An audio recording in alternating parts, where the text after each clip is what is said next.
Hi everyone, this is Reshma Prijan with Inspiring Depot.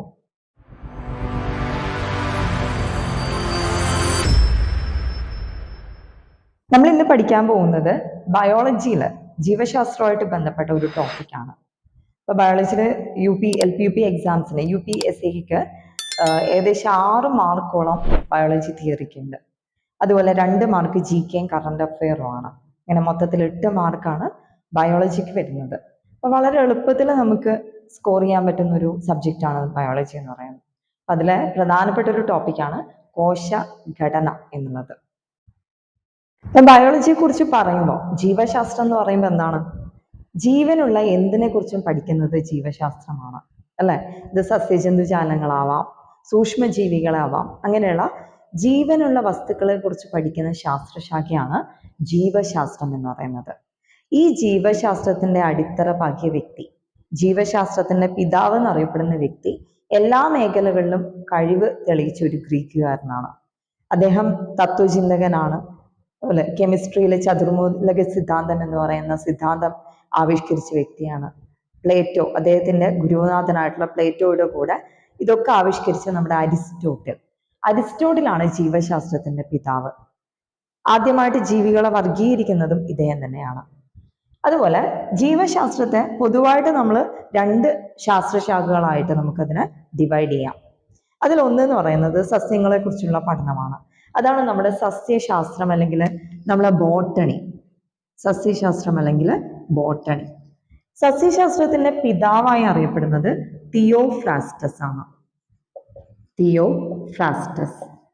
അതുപോലെ ജന്തുശാസ്ത്രം, zoology.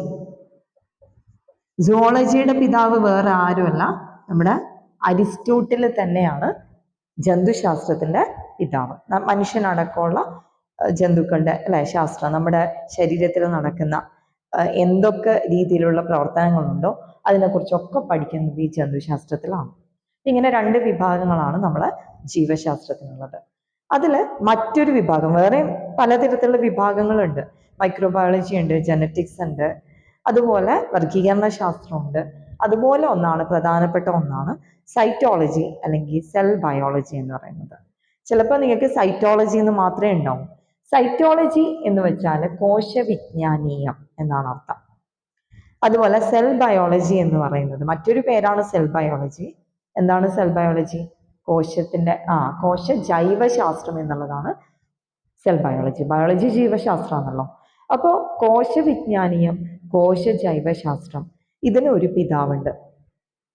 അദ്ദേഹം എന്ന് പറയുന്നത് വളരെ പണ്ട് സ്വന്തമായിട്ട് നിർമ്മിച്ച ലൈറ്റ് മൈക്രോസ്കോപ്പ് ഉപയോഗിച്ച്, അതായത് പ്രകാശം ഉപയോഗിച്ച് പ്രവർത്തിക്കുന്ന ലൈറ്റ് മൈക്രോസ്കോപ്പ്, വളരെ സിമ്പിൾ ആയിട്ടുള്ള മൈക്രോസ്കോപ്പ് ഉപയോഗിച്ച് മൃതമായിട്ടുള്ള ഒരു കോശത്തെ നിരീക്ഷിച്ച വ്യക്തിയാണ്. ആദ്യമായിട്ട് കോശത്തെ കണ്ടെത്തിയ വ്യക്തിയാണ്. ആദ്യമായിട്ട് കോശത്തെ കുറിച്ച് പ്രതിപാദിക്കുന്ന പുസ്തകം എഴുതിയ ഒരു വ്യക്തിയാണ്. ആ ഒരു വ്യക്തിയാണ് റോബർട്ട് ഹുക്ക്.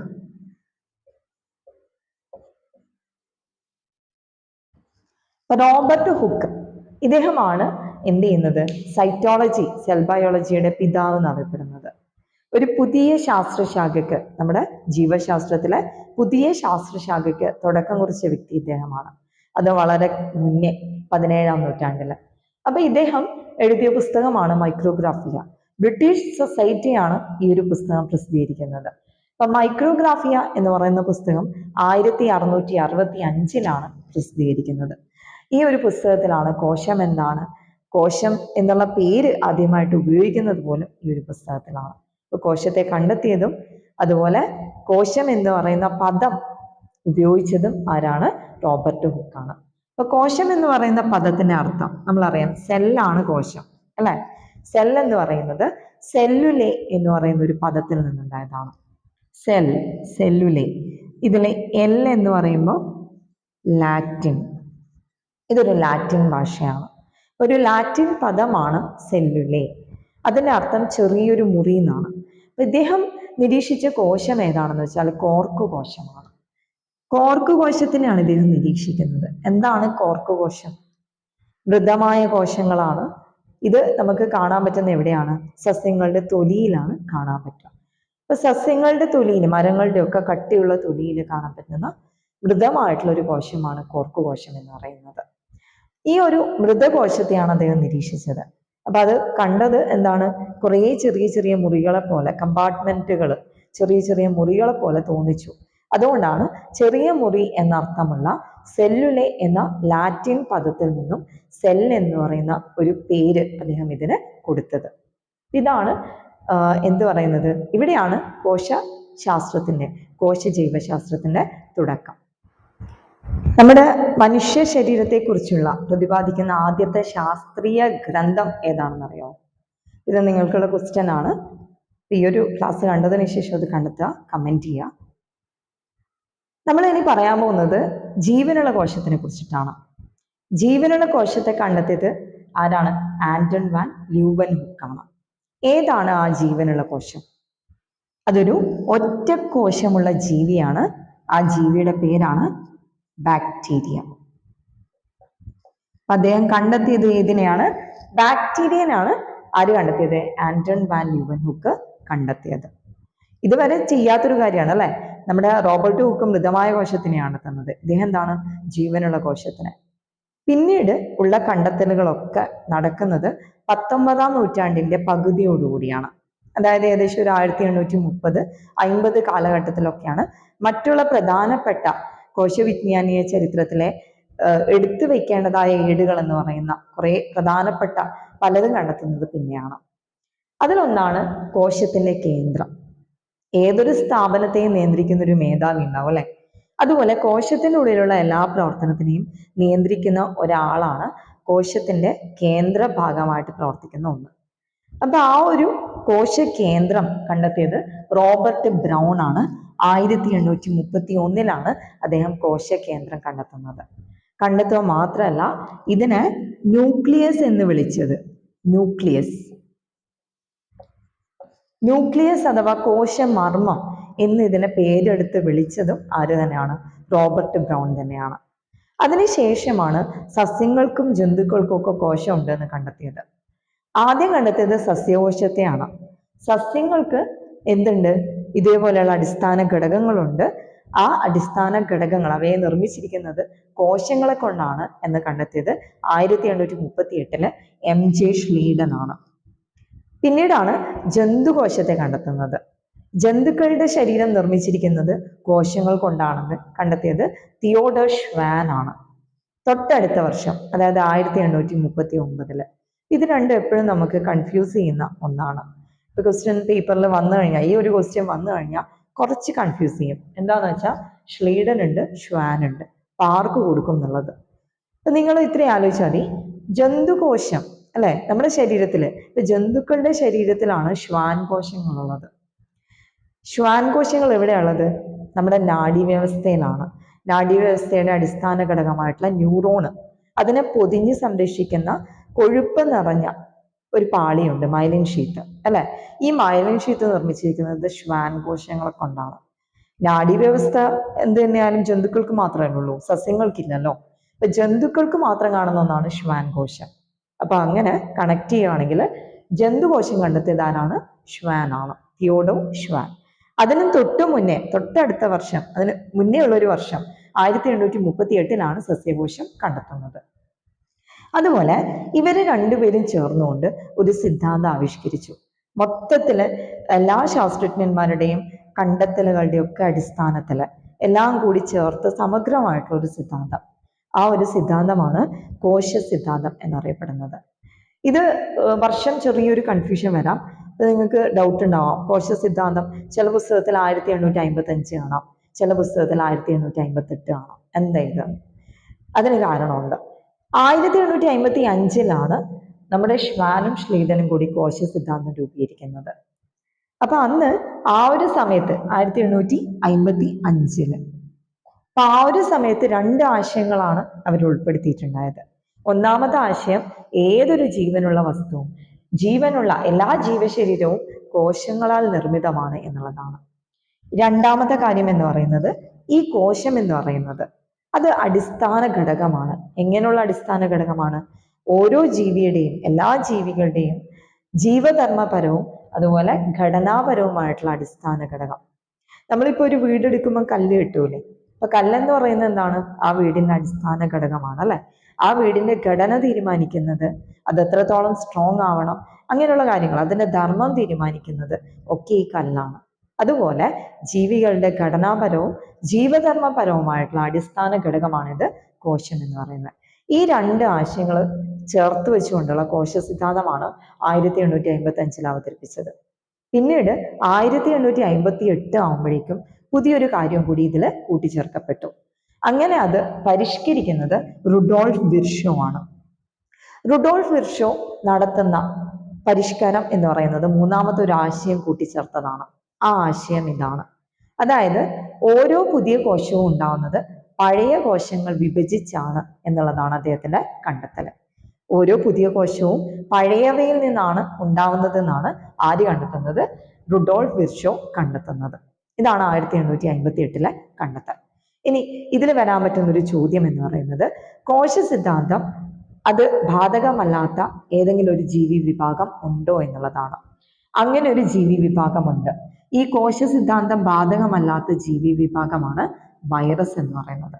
വൈറസിനെ നമ്മൾ ജീവനുള്ളതിലോ അജീവീയ ഘടകമായിട്ടോ ജീവീയ ഘടകമായിട്ടോ കൂട്ടിയിട്ടില്ല.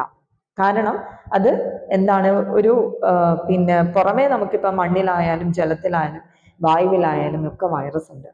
ഈ വൈറസുകൾ മൃതമായ രൂപത്തിലാണ് കാണപ്പെടുന്നത്, ജീവനില്ലാത്ത പോലെയാണ്.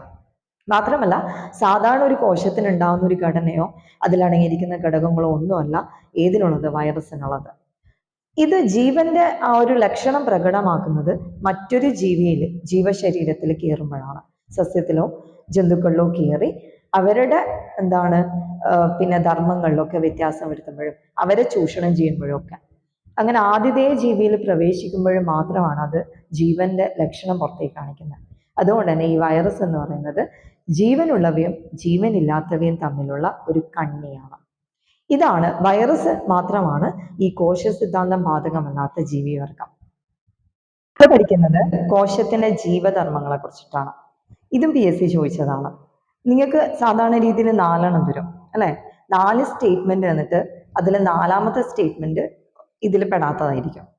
അപ്പൊ അതിൽ ഏത് 1ഉം 2ഉം 2ഉം 3ഉം എന്നൊക്കെ പറഞ്ഞിട്ടായിരിക്കും ഓപ്ഷൻസ് വരുന്നത്.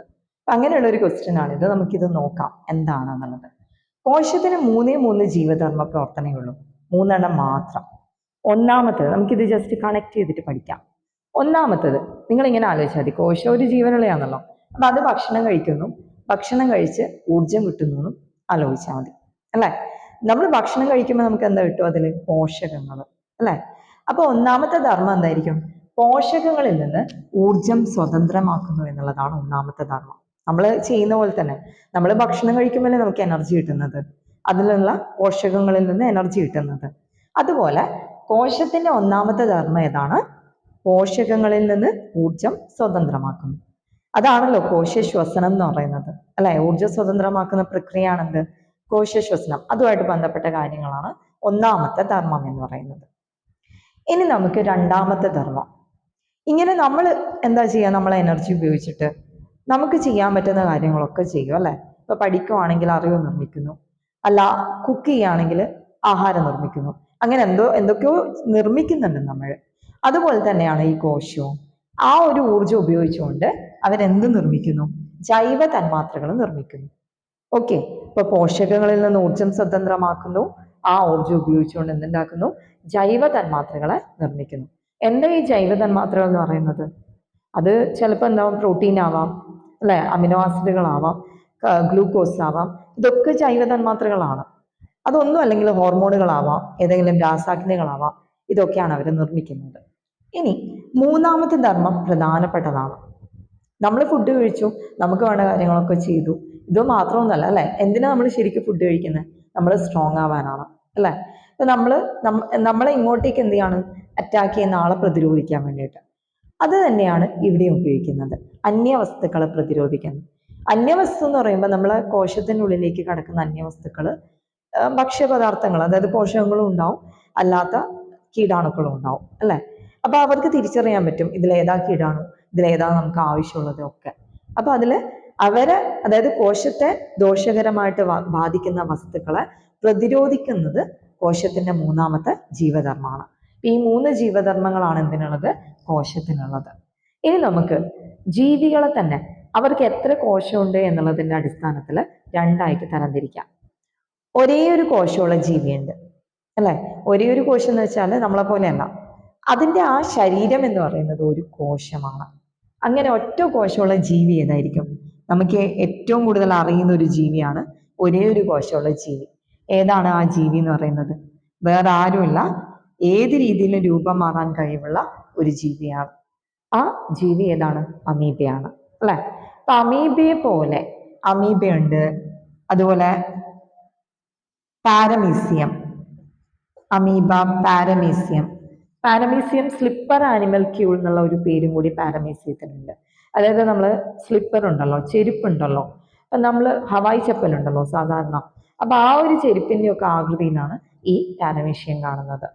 അതുപോലെ യുഗ്ലീന എന്ന് പറഞ്ഞിട്ടൊരു ഏകകോശ ഒരു ജീവിയുണ്ട്, യുഗ്ലീന. അതുപോലെ ചില ബാക്ടീരിയ, അതുപോലെ ഈസ്റ്റ്. ഈസ്റ്റ് ഒരു തരം ഫംഗസ് ആണ് അല്ലെ? ചില ആൽഗകൾ. ഇതൊക്കെ ഒറ്റ ഒരു കോശമുള്ള ജീവികളാണ്. അപ്പൊ ഇവരൊക്കെ നമ്മൾ ഒന്ന് എന്നുള്ളതിന്റെ അർത്ഥത്തിലാണ് ഏക എന്ന് പറയുന്നത് അല്ലെ? ഏക. അപ്പൊ ഒരു കോശം മാത്രമുള്ള ജീവികളെ വിളിക്കുന്ന പേരെന്താണ്? ഏകകോശ ജീവികൾ. ആ ഒരു കോശത്തിന് എല്ലാ ജീവധർമ്മ പ്രവർത്തനങ്ങളും ചെയ്യാനുള്ള കഴിവുണ്ടാവും. ഒരു ജീവിക്ക് ചെയ്യേണ്ട എല്ലാ ജീവൽ പ്രവർത്തനങ്ങളും ആ ഒരു കോശം ചെയ്യും. അങ്ങനെയുള്ള ജീവികൾക്ക് ഉദാഹരണമാണ് ഇത് അമീബ, പാരമീസിയം, യുഗ്ലീന. പിന്നെ ബാക്ടീരിയ, എല്ലാ ബാക്ടീരിയകളും ഈ ഒരു ഗണത്തിൽ പെടും. പിന്നെ ഫംഗസുകളിൽ ചില ഫംഗസുകൾ, അതിനൊരു ഉദാഹരണമാണ് ഈസ്റ്റ് എന്ന് പറയുന്നത്. അതുപോലെ ചില ആൽഗകളും. ഓക്കെ, എല്ലാ ആൽഗയും ഇല്ല, ചില ആൽഗകൾ. അപ്പൊ ഇതൊക്കെ ഏതിൽ പെടുന്നതാണ്? ഏകകോശ ജീവികളിൽ പെടുന്നതാണ്. ഇനി നമ്മൾ പറയുന്നത് ഒന്നിലധികം കോശമുള്ള ജീവികളെ കുറിച്ചിട്ട്. ഒന്നിലധികം അല്ലെ? അതാണ് നമ്മൾ എന്ത് പറയുന്നത്? നമ്മളിപ്പോ ബഹുഭുജം എന്ന് പറയുന്നില്ലേ, ഒരുപാട് ഭുജങ്ങളുണ്ട് അല്ലെ? അതുപോലെ ഒരുപാട് കോശങ്ങളുള്ളത് ഏതാണ്? ബഹുകോശ ജീവികൾ. അത് 2 കാറ്റഗറിയാണ് വരുന്നത്. വേറെ ഒന്നുമല്ല, സസ്യവും ജന്തുക്കളും. സസ്യങ്ങളും ജന്തുക്കളുമാണ് ബഹുകോശ ജീവികൾ. നമ്മൾ പറഞ്ഞല്ലോ, ചിലതരം ഫംഗസുകളും കൂടി നമുക്ക് ഇതിൽ ഉൾപ്പെടുത്താം. ഇപ്പൊ ഭൂരിഭാഗം ഫംഗസുകൾ, അതുപോലെ ആൽഗകൾ, സസ്യഗണങ്ങൾ, അതുപോലെ ജന്തുജാലങ്ങൾ, ഇതൊക്കെ എന്താണ്? ബഹുകോശ ജീവികളാണ്. ഇത് നമ്മൾ ഏതിന്റെ അടിസ്ഥാനത്തിലാണ്? ജീവികളെ കോശത്തിന്റെ എണ്ണത്തിന്റെ അടിസ്ഥാനത്തിലാണ് വേർതിരിച്ചിരിക്കുന്നത്. ഇത് വളരെ പ്രധാനപ്പെട്ട ഒന്നാണ്. ഇതും എന്ത് ചെയ്യുന്നത്? നമുക്ക് ഇതുപോലെ അല്ല, ഇതിൽ പെടാത്ത ഒന്നിനെ തന്നുകൊണ്ട് നമുക്കിത് ചോദിക്കാം എക്സാമിന്. ഇനി നമുക്ക് ബയോളജിയിലെ GK പാർട്ടിൽ വരുന്ന കുറച്ച് കാര്യങ്ങൾ നോക്കാം. ഒന്ന്, ഏറ്റവും വലിയ കോശം. ഏതാണ് ഏറ്റവും വലിയ കോശം? പണ്ട് മുതലേ നമ്മൾ പഠിക്കുന്നതാണ് അല്ലെ? ഏറ്റവും വലിയ കോശം ഏതാണ്? ഒട്ടകപക്ഷിയുടെ മുട്ടയാണ് അല്ലെ? ഇതിന് ശരിയായ തൂക്കം എന്ന് പറയുന്നത് 1.35 കിലോഗ്രാം ആണ്. പക്ഷെ നമ്മളെ PSC പൊതുവിൽ കൊടുക്കുന്ന ഉത്തരം എന്ന് പറയുന്നത് 1.5 കിലോഗ്രാം ആണ്. അപ്പൊ ഇതിൽ ഏത് വേണമെങ്കിലും നിങ്ങൾക്ക് വരാം. 1.35 1.5 കിലോഗ്രാമോ വരാം. ഏതാണോ നിങ്ങൾ ഇത് രണ്ടും വന്നിട്ടുണ്ടെങ്കിൽ കൂടുതൽ പ്രാധാന്യം കൊടുക്കുന്നത് PSCയുടെ ഉത്തരത്തിന് തന്നെയാണ്. അതായത് 1.5 kg എന്നാണ് എഴുതേണ്ടത്. അതാണ് നിങ്ങൾ ബബിൾ ചെയ്യുന്നത്. ഏറ്റവും ചെറിയ കോശം ഏതാണ്? ലോകത്തിലെ ഏറ്റവും ചെറിയ കോശം അതൊരു രോഗാണുവാണ്. നമ്മൾ സാധാരണ ജന്തുക്കളിൽ കാണുന്ന ഒരുതരം രോഗാണുവാണ് മൈക്കോപ്ലാസ്മ. ഈ മൈക്കോപ്ലാസ്മ വിഭാഗത്തിൽ വരുന്ന ഒരു ജീവിയാണ് PPLO എന്ന് പറയുന്നത്. ഒരുതരം മൈക്കോപ്ലാസ്മയാണ് PPLO. PPLOന്റെ ഫുൾ ഫോം ഇതാണ്: പ്ലൂറോ ന്യൂമോണിയ ലൈക്ക് ഓർഗാനിസം. എന്താണ് PPLO? Pleuro pneumonia like organism. ഇതാണ് PPLO എന്ന് പറയുന്നത്. ചിലപ്പോൾ മൈക്കോപ്ലാസ്മ എന്നായിരിക്കും കൊടുക്കുക. അതാണ് ഏറ്റവും ചെറിയ കോശം എന്ന് പറയുന്നത്. ഇനി നമ്മുടെ ശരീരം എടുക്കാം. മനുഷ്യ ശരീരത്തിലെ ഏറ്റവും വലിയ കോശം ആരാണ്? മനുഷ്യ ശരീരത്തിലെ ഏറ്റവും വലിയ കോശവും ഏറ്റവും ചെറിയ കോശവും ലൈംഗിക കോശങ്ങളാണ്. അതായത് സ്ത്രീ ലൈംഗിക കോശമായിട്ടുള്ള അണ്ഡമാണ് ഏറ്റവും വലുത്. ഏറ്റവും ചെറുത് ഏതായിരിക്കും? പുരുഷ ലൈംഗിക കോശമായിട്ടുള്ള പുംബീജം. ഓക്കെ, അണ്ഡത്തിന് നമ്മൾ ഓവം എന്നും കൂടി വിളിക്കും, പുംബീജത്തിന് സ്പേം എന്നും കൂടി ഒരു വാക്കുണ്ട്, സ്പേം. അപ്പൊ ചിലപ്പോൾ അതിന്റെ മലയാളത്തിലായിരിക്കും എഴുതിയിട്ടുണ്ടാവുക, ഓവം സ്പേം എന്നായിരിക്കും എഴുതിയിട്ടുണ്ടാവുക. അതാണ് ഏറ്റവും വലുതും ഏറ്റവും ചെറുതുമായിട്ടുള്ള മനുഷ്യ ശരീരത്തിലെ കോശം എന്ന് പറയുന്നത്. ഇനി നമ്മുടെ ശരീരത്തിൽ ഏതിനായിരിക്കും ഏറ്റവും നീളം കൂടുതൽ? നീളം കൂടിയ കോശമാണ് നമ്മുടെ നാഡീവ്യവസ്ഥയുടെ അടിസ്ഥാന ഘടകം എന്നറിയപ്പെടുന്ന നാഡീകോശം അഥവാ ന്യൂറോൺ എന്ന് പറയുന്നത്. ഈ ഒരു കോശത്തിന്റെ പ്രത്യേകത എന്ന് പറയുന്നത് വിഭജനശേഷി കുറവാണെന്നാണ്. മറ്റുള്ള കോശങ്ങളെ പോലെ വിഭജനശേഷി വളരെ കുറവായ ഒരു കോശമാണ്, ഇല്ല എന്ന് തന്നെ പറയാം. അതാണ് നാഡീകോശം. അതുകൊണ്ട് ഒരു തവണ നശിച്ചു കഴിഞ്ഞാൽ അതിനെ പുനരുജ്ജീവിപ്പിക്കുക എന്നുള്ളത് ബുദ്ധിമുട്ടുള്ള കാര്യമാണ്. പിന്നെ മറ്റു കോശങ്ങളുണ്ട്, നമ്മുടെ ശരീരത്തിലെ വിത്തുകോശങ്ങളുണ്ട്.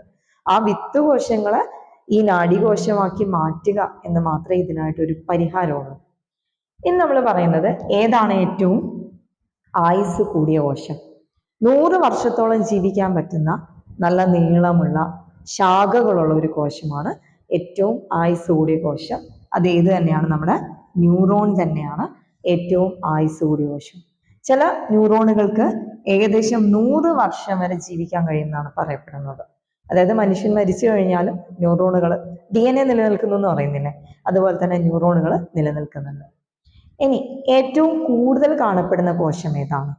നമ്മുടെ രക്തത്തിലെ ഏറ്റവും പ്രധാനപ്പെട്ട ഒരു രക്താണുവാണ് ഏറ്റവും കൂടുതൽ കാണപ്പെടുന്ന കോശം. അതാരാണ്? അരുണ രക്താണുക്കളാണ്. രക്തത്തിന് ചുവപ്പ് നിറം നൽകുന്ന ഹീമോഗ്ലോബിൻ അടങ്ങിയിരിക്കുന്ന വൃത്താകൃതിയിൽ ബൈകോൺകേവ് ആകൃതിയിലാണ് നമ്മുടെ അരുണ രക്താണുക്കൾ. ഓക്കെ, ഇത്രയേ ഉള്ളൂ, സിമ്പിൾ ആണ്. നമ്മളിപ്പോൾ ചപ്പാത്തി ഉണ്ടാക്കുന്നവർക്ക് അറിയാൻ പറ്റും. ചപ്പാത്തിന്റെ മാവ് ഉരുളയാക്കൂലേ, എന്നിട്ട് അതിന്റെ രണ്ട് ഭാഗവും മധ്യഭാഗം ഒന്ന് രണ്ട് സൈഡിൽ നിന്ന് അമർത്തി കൊടുത്തു കഴിഞ്ഞാൽ എങ്ങനെ ഉണ്ടാവും? മധ്യഭാഗം രണ്ട് വശത്തൊന്ന് കുഴിഞ്ഞിട്ടുള്ള ആകൃതി. അപ്പൊ അതാണ് ബൈകോൺകേവ് ആകൃതി എന്ന് പറയുന്നത്. ഈ ഒരു ആകൃതിയിൽ കാണപ്പെടുന്ന RBC, red blood corpus cell, red blood cell എന്നെല്ലാം പറയും. ഈ അരുണരക്താണുകളാണ് ഏറ്റവും കൂടുതൽ കാണപ്പെടുന്ന കോശം എന്ന് പറയുന്നത്. നമ്മൾ രക്തകോശങ്ങൾ എടുക്കുമ്പോൾ 3 തരം രക്തകോശങ്ങളാണ് ഉണ്ടാവുക: അരുണരക്താണു, ശ്വേതരക്താണു, പ്ലേറ്റ്ലെറ്റ്. ഇതിൽ ഏറ്റവും കൂടുതൽ ആയുസ്സുള്ള രക്തകോശവും അരുണരക്താണുവാണ്. ഇതിന്റെ ആയുസ് എന്ന് പറയുന്നത് 120 ദിവസമാണ്. ഒരു അരുണരക്താണുവിന്റെ ആയുസ് എന്ന് പറയുന്നത് 120 ദിവസമാണ്. അത്രയും ദിവസത്തോളം ഒരു അരുണരക്താണുവിന് നിലനിൽക്കാൻ കഴിയും. അത് കഴിഞ്ഞിട്ടേ പുതിയതുണ്ടാവും. ഓക്കെ, അപ്പോൾ ഏറ്റവും ആയുസ്സുള്ള രക്തകോശം, രക്തത്തിലെ മാത്രം കോശമാണ്. ഏറ്റവും ആയുസ്സുള്ള മനുഷ്യ ശരീരത്തിലെ കോശം ന്യൂറോൺ ആണ്. ഏറ്റവും ആയുസ്സുള്ള രക്തകോശം, അതായത് രക്തത്തിലെ ഘടകമായ കോശം ഏതാണ്? അരുണരക്താണുക്കൾ അല്ലെങ്കിൽ RBC. അത് 120 ദിവസം. അപ്പൊ നമ്മുടെ ശ്വേതരക്താണോ, നമ്മുടെ ശരീരത്തിന്റെ പ്രതിരോധത്തിന്റെ കാവലാളുകളായിട്ട് കരുതപ്പെടുന്ന ശ്വേതരക്താണുക്കൾ ആയുസ് വെറും 15 ദിവസമാണ്. WBC എന്നാണ് നമ്മൾ ശ്വേതരക്താണുവിനെ പറയാം. WBC, വൈറ്റ് ബ്ലഡ് സെൽ, ശ്വേതം വെളുത്തത് എന്നല്ല, നിറമില്ലാത്ത രക്താണുക്കൾ. ഇവർക്ക് ആകൃതി മാറാൻ പറ്റും, ഇഷ്ടമുള്ള ആകൃതി. നമ്മൾ അമീബേനെ പോലെ തോന്നിയ ആകൃതിയിലേക്ക് അതിന് മാറാം. അമീബ ഇരപിടിക്കാൻ പോകില്ലേ അല്ലെ, പല ആകൃതിയിലാണ്. പണ്ടൊക്കെ ഒരു ആൻസർ ഷീറ്റിൽ അമീബ ഇരപിടിക്കുന്നത് വളരെ കോമിക് ആയിട്ടൊക്കെ നമ്മൾ പഠിച്ചിട്ടുണ്ടാവും. ഇപ്പോഴും ഒരു ട്രോളായിട്ട് വരുന്ന ഒരു കാര്യമാണ് ഈ അമീബയുടെ ഇരപിടുത്തം. അപ്പൊ അമീബ പോലെ തന്നെയാണ് ഏകദേശവും നമ്മൾ WBCയും വരുന്നത്. പ്രത്യേക ആകൃതിയില്ല, ആകൃതി മാറാൻ കഴിവുണ്ട്. അതുകൊണ്ട് തന്നെ നമ്മുടെ ശ്വേതരക്താണുവിന്റെ ആകൃതി അറിയപ്പെടുന്നത് അമീബോയിഡ് എന്നാണ്. അമീബോയിഡ് ആകൃതി. അമീബോയിഡിന്റെ കാര്യം പറയുമ്പോൾ വേറൊരു കാര്യം കൂടി പറയാനുണ്ട്. പുതിയതായിട്ട് കണ്ടെത്തിയ ഒരു കോശത്തിന്റെ ആകൃതിയാണ് ഇത്. ഈ ആകൃതിയുടെ പേരാണ് സ്കൂട്ടോയിഡ്. പുതുതായിട്ട് മനുഷ്യ ശരീരത്തിൽ കണ്ടെത്തിയ കോശത്തിന്റെ ആകൃതി സ്കൂട്ടോയിഡ്. ഓക്കെ, അപ്പൊ അതുപോലെ അരുണരക്താണുക്കളുടെ ആകൃതി എന്താണ്? ബൈകോൺകേവ് ആകൃതിയിലാണ് അരുണരക്താണുക്കൾ ഉള്ളത്. ഇതൊക്കെ നമ്മളെ GK പാർട്ടായിട്ട് വരുന്നതാണ്. 2 മാർക്ക് ഉണ്ടല്ലോ, 6+2 ആ രീതിയിലല്ലേ വരുന്നത്. അപ്പൊ ആ 2 മാർക്കിൽ ഉൾപ്പെടുത്താൻ പറ്റുന്ന കുറച്ച് ക്വസ്റ്റ്യൻസ് ആണ് ഇതൊക്കെ. ഇനി പറയുന്നത് കോശത്തിന്റെ വിവിധ ഭാഗങ്ങളെ കുറിച്ചിട്ടാണ്. നമ്മൾ ഏതൊരു കോശം എടുത്തു കഴിഞ്ഞാലും ആ ഒരു കോശത്തിനകത്ത് നമുക്ക് എന്ത് തന്നെയായാലും എന്തുണ്ടാവും? ഒരു ആവരണം ഉണ്ടാവുമല്ലോ അല്ലെ, കോശത്തിന്റെ ആവരണം, കോശാവരണം എന്ന് പറയാം നമുക്ക്. ആ കോശാവരണം പൊതുവെ നമ്മൾ ഒരു സ്തരരൂപത്തിലാണ് ഉണ്ടാവുന്നത്. അതിന് നമ്മൾ കോശസ്തരം അല്ലെങ്കിൽ പ്ലാസ്മ സ്തരം എന്ന് വിളിക്കും. കോശസ്തരം അല്ലെങ്കിൽ പ്ലാസ്മ സ്തരം. ഇതിൻ്റെ ഉള്ളിൽ അടങ്ങിയിരിക്കുന്ന എല്ലാ ഘടകങ്ങളെയും, ഇതിൻ്റെ ഉള്ളിൽ കോശത്തിന്റെ മർമ്മം ഉണ്ടാവും, മറ്റുള്ള ഘടകങ്ങൾ ഉണ്ടാവും, ഇതിനൊക്കെ കൂട്ടിച്ചേർത്തുകൊണ്ട് പൊതുവായിട്ട് പറയുന്ന പേരാണ് ജീവദ്രവ്യം അഥവാ പ്രോട്ടോപ്ലാസം. ഒരു കോശത്തിനുള്ളിലുള്ള ജീവനുള്ള പദാർത്ഥം അതാണ് ജീവദ്രവ്യം, അല്ലെ? അതിന് മുന്നിൽ ഒരു ജീവനില്ലേ, ജീവദ്രവ്യം. അപ്പൊ കോശത്തിനുള്ളിലുള്ള ജീവനുള്ള പദാർത്ഥത്തെയാണ് ജീവദ്രവ്യം എന്ന് പറയുന്നത്. ഒരു കോശത്തിനുള്ളിലെ കോശസ്തരത്തിനകത്തെ എല്ലാ പദാർത്ഥങ്ങളെയും മൊത്തത്തിൽ പറയുന്ന പേരാണ് ജീവദ്രവ്യം അല്ലെങ്കിൽ പ്രോട്ടോപ്ലാസം. ഇതിനെ തന്നെ ജീവന്റെ കണിക എന്ന് വിളിക്കാറുണ്ട്. ഇതിന് ജീവന്റെ കണിക എന്ന പേര് നൽകിയത് TH ഹക്സ്ലി ആണ്. TH Huxley. അപ്പൊ അദ്ദേഹമാണ് ഈ പ്രോട്ടോപ്ലാസത്തിനെ ജീവന്റെ കണിക എന്ന് വിളിച്ചത്. ഇനി നമുക്ക് ഈ ജീവദ്രവ്യം എടുത്തു കഴിഞ്ഞാൽ അതിൻ്റെ ഉള്ളിൽ എന്തൊക്കെ ഭാഗങ്ങൾ കാണാം? ഒന്ന്, കോശത്തിന്റെ കേന്ദ്രമായിട്ടുള്ള മർമ്മം, അല്ലെ? കോശ കേന്ദ്രമായിട്ടുള്ള മർമ്മം കാണാൻ വേണ്ടി പറ്റും. അതിനെ നമ്മൾ ന്യൂക്ലിയസ് എന്ന് കൂടി വിളിക്കും. അതല്ലാതെ മറ്റൊരു ഭാഗം, ദ്രവരൂപത്തിലുള്ള ഒരു ഭാഗം, ഒരു ദ്രാവക ഭാഗം കാണാം. ഇതിനെയാണ് നമ്മൾ കോശദ്രവ്യം അല്ലെങ്കിൽ സൈറ്റോപ്ലാസം എന്ന് പറയുന്നത്. സൈറ്റോ എന്ന് വെച്ചാൽ കോശം, പ്ലാസം എന്ന് വെച്ചാൽ അതിനകത്തെ ദ്രവം, ദ്രാവകം. അപ്പൊ അതാണ് കോശദ്രവ്യം എന്ന് പറയുന്നത്. ഇനി ഈ കോശദ്രവ്യത്തിന്റെ ഉള്ളിലേക്ക് വീണ്ടും നോക്കുകയാണെങ്കിൽ നമുക്ക് ഇതിൻ്റെ ഉള്ളിൽ പലതരത്തിലുള്ള ഘടകങ്ങൾ കാണാം. അതിൽ ചില ഘടകങ്ങൾ പ്രത്യേകത എന്ന് വെച്ചാൽ അവരെല്ലാം ഒരു പ്രത്യേക ധർമ്മം നിർവഹിക്കുന്നവരായിരിക്കും. അങ്ങനെ കോശത്തിന്റെ ഉള്ളില്, കോശദ്രവ്യത്തിനുള്ളില് ഓരോരോ പ്രത്യേക ധർമ്മം നിർവഹിക്കാൻ കഴിയുന്ന സവിശേഷ ഘടകങ്ങളെ വിളിക്കുന്ന പേരാണ് കോശാംഗങ്ങൾ. കോശത്തിനകത്തുള്ള സവിശേഷ ഘടകങ്ങളാണത് കോശാംഗങ്ങൾ. ഒരുപാട് തരം കോശാംഗങ്ങളുണ്ട്. നമുക്ക് ജസ്റ്റ് ഒന്നത് പരിചയപ്പെടാം. നമ്മൾ പഠിക്കുന്നത് പലതരം കോശാംഗങ്ങളെ കുറിച്ചിട്ട് ജസ്റ്റ് ഒന്ന് പറയാം. ഈ ക്ലാസ് ഇതുകൊണ്ടൊന്നും തീരുന്നതല്ല. ഇനി തുടർച്ചയായിട്ട് നമുക്ക് ഇനി ഇതിനെക്കുറിച്ച് പറയാനുണ്ട്, ഓരോ കോശാംഗത്തിനെ കുറിച്ചിട്ട് വിശദമായിട്ട്. ഇത് ജസ്റ്റ് റഫായിട്ടൊന്ന് പറയുന്നത്. ഒന്നാമത്തെ ഒരു കോശാംഗം എന്ന് പറയുന്നത് മൈറ്റോകോൺട്രിയോൺ ആണ്, അല്ലെ? മൈറ്റോകോൺട്രിയോൺ. ഈ മൈറ്റോകോൺട്രിയോൺ അറിയപ്പെടുന്നത് തന്നെ എന്താണ്? കോശത്തിന് അകത്തുള്ള ഊർജം ഉണ്ടാക്കുന്നത് ആരാണ്? ഊർജോൽപാദകർ എന്നറിയപ്പെടുന്നത് മൈറ്റോകോൺട്രിയ ആണ്. ഓക്കെ, അപ്പൊ കോശത്തിനകത്തെ പവർ ഹൗസ് അല്ലെങ്കിൽ ഊർജോൽപാദകർ എന്നറിയപ്പെടുന്നത് മൈറ്റോകോൺട്രിയോൺ ആണ്. അതുപോലെ അടുത്തതാണ് അന്തർദ്രവ്യജാലിക അല്ലെങ്കിൽ എൻഡോപ്ലാസ്മിക് റെറ്റിക്കുലം എന്ന് പറയും. അന്തർദ്രവ്യജാലിക സാധാരണ രീതിയിൽ നമുക്ക് കാണാൻ പറ്റുന്നത് മർമ്മവുമായിട്ട് ബന്ധപ്പെട്ടിട്ടാണ്. ഇവിടെ മർമ്മം ഉണ്ടെങ്കിൽ ആ മർമ്മവുമായിട്ട് ബന്ധപ്പെട്ടിട്ടാണ് നമുക്ക് എന്ത് കാണാൻ പറ്റുക? അന്തർദ്രവ്യജാലിക കാണാൻ പറ്റുക. ഇതൊരു കോശത്തിന്റെ മർമ്മത്തിന്റെ സ്ഥലം മുതൽ കോശസ്ഥലം വരെ വ്യാപിക്കുന്ന ഒരു സഞ്ചാരപാതയാണ്. ഇതുള്ളത് കൊണ്ടാണ് കോശത്തിന് ഒരു പ്രത്യേക ആകൃതി. ഓരോ കോശത്തിനും ഓരോ ആകൃതിയല്ലേ, വൃത്താകൃതി ഉണ്ടാവും, അങ്ങനെ പല ആകൃതി ഉണ്ടാവും. അപ്പൊ ആ ആകൃതി നിലനിർത്തുന്ന ഉറപ്പുള്ള ചട്ടക്കൂടായിട്ട് പ്രവർത്തിക്കുന്ന കോശാസ്ഥികൂടം, കോശത്തിന്റെ സഞ്ചാരപാത എന്നൊക്കെ വിളിക്കുന്ന അന്തർദ്രവ്യജാലിക അല്ലെങ്കിൽ എൻഡോപ്ലാസ്മിക് റെറ്റിക്കുലം. പിന്നെയുള്ളത് റൈബോസോമാണ്. കോശത്തിനകത്തെ മാംസ്യത്തിന്റെ ഉൽപാദകരായിട്ടാണ് നമ്മൾ റൈബോസോമിനെ കാണുന്നത്. വളരെ ചെറിയ ഘടകമാണ്. ചിലപ്പോൾ അത് കോശദ്രവ്യത്തിൽ വ്യാപിച്ചു കിടക്കും, അല്ലെങ്കിൽ നമ്മുടെ അന്തർദ്രവ്യജാലികയിൽ പറ്റിപ്പിടിച്ചിട്ടോ കിടക്കും. വേറൊന്നാണ് ലൈസോസോം. ഇതറിയപ്പെടുന്നത് തന്നെ ആത്മഹത്യാ ബാഗുകൾ എന്നാണ്. കാരണം ഇവർക്ക് അന്യപദാർത്ഥങ്ങളെ വിഴുങ്ങി നശിപ്പിക്കാനുള്ള കഴിവുണ്ട്. അതിനെ വിഴുങ്ങിയതിന് ശേഷം രാസാഗ്നികൾ ഉപയോഗിച്ച് ദഹിപ്പിക്കും. പിന്നീട് എന്ത് ചെയ്യും? ഈ ലൈസോസോം പൊട്ടിത്തെറിക്കും. അപ്പൊ അങ്ങനെ ഒരു രീതിയിലാണ്. അതുകൊണ്ട് അതായത് രോഗാണുവിനെ നശിപ്പിക്കുന്നതോടൊപ്പം ഇവരും കൂടി നശിക്കുന്നത് കൊണ്ടാണ് ആത്മഹത്യാ ബാഗുകൾ എന്നുള്ള പേര് വരുന്നത്. പിന്നെ വേറൊന്നാണ് നമ്മുടെ കോശത്തിനകത്തുള്ള ട്രാഫിക് പോലീസ്, പാക്ക് ചെയ്യുന്ന ആള്. അതാണ് നമ്മളെ ഗോൾഗി കോംപ്ലക്സ് എന്ന് പറയുന്നത്. ചില സ്ഥലങ്ങളിൽ ഗോൾഗി ബോഡി എന്ന് കൂടി കാണാൻ പറ്റും.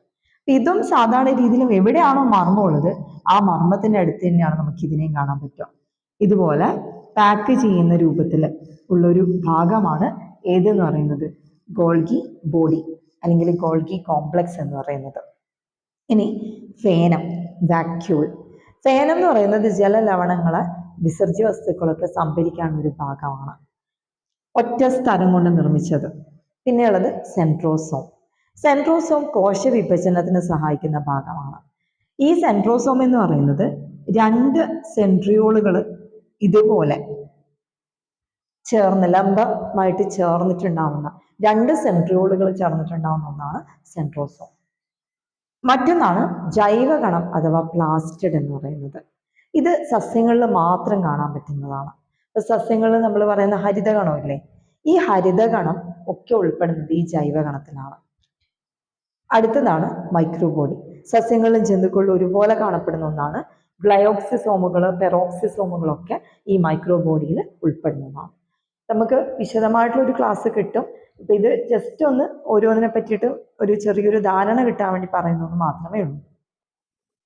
കോശം എന്ന് പറയുന്നത് ഒരു ചെറിയ ടോപ്പിക് അല്ല, ഒരുപാട് കാര്യങ്ങൾ ഉൾക്കൊള്ളിച്ചുകൊണ്ട് പറയേണ്ട ഒരു കാര്യമാണ്. അപ്പം അതുകൊണ്ട് തന്നെ ഇനിയുള്ള ക്ലാസ്സുകളിൽ ഘട്ടം ഘട്ടമായിട്ട് നമുക്ക് കോശത്തെക്കുറിച്ച് പഠിക്കാം. ഇന്നിവിടെ വൈൻഡപ്പ് ചെയ്യാം. മറ്റൊരു ക്ലാസ്സുമായിട്ട് വീണ്ടും കാണാം. Stay tuned.